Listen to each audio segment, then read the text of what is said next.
ঘরে যাব। আমি পরিশেষে বলতে চাই, আমি খুব অল্প সময় পেয়েছি আমার এলাকা হলেও প্রচারণার জন্য আমি অনেক অল্প সময় পেয়েছি।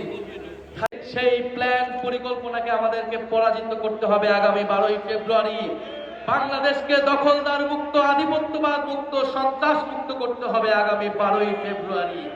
আপনারা কি তার জন্য প্রস্তুত আছেন? এই এলাকার মানুষের ভোটারদের ভোটাধিকার রক্ষা করার জন্য, গণতন্ত্র প্রতিষ্ঠার জন্য এবং ইনসাফ প্রতিষ্ঠার জন্য আগামী 12ই ফেব্রুয়ারি ইনশাআল্লাহ শাপলা করি মার্কাকে আমাকে সহযোগিতা করে তাদেরকে ভোট দিয়ে জিতিয়ে আনবেন, এই আহ্বান আপনাদের প্রতি রইল।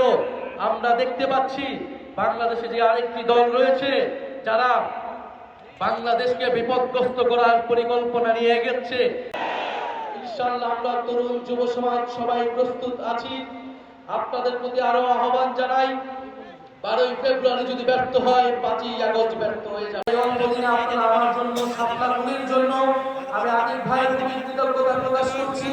জামাত ইসলামের সকল পর্যায়ের নেতৃবৃন্দের প্রতি, কর্মীবৃন্দের প্রতি কৃতজ্ঞতা প্রকাশ করছি।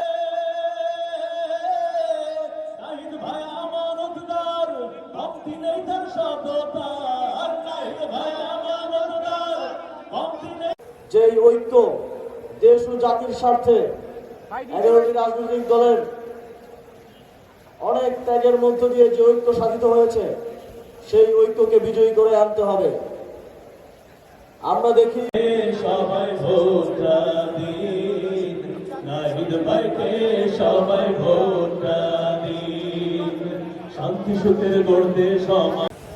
আমরা ওই নতুন শ্বশুর বাড়ি আর তৈরি করবো না ইনশাআল্লাহ। শ্বশুর বাড়ি থেকে যৌতুক নেওয়া যেমন হারাম, জনগণের লুণ্ঠিত টাকা ওদের কাছে রাখাও তার চেয়ে ভয়াবহ হারাম।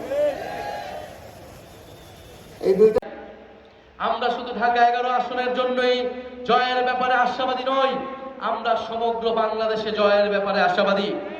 11 দলীয় ঐক্যজোট, সরকার গঠনের ঐক্যজোট, আগামীর বাংলাদেশ নেতৃত্ব দেওয়ার ঐক্যজোট।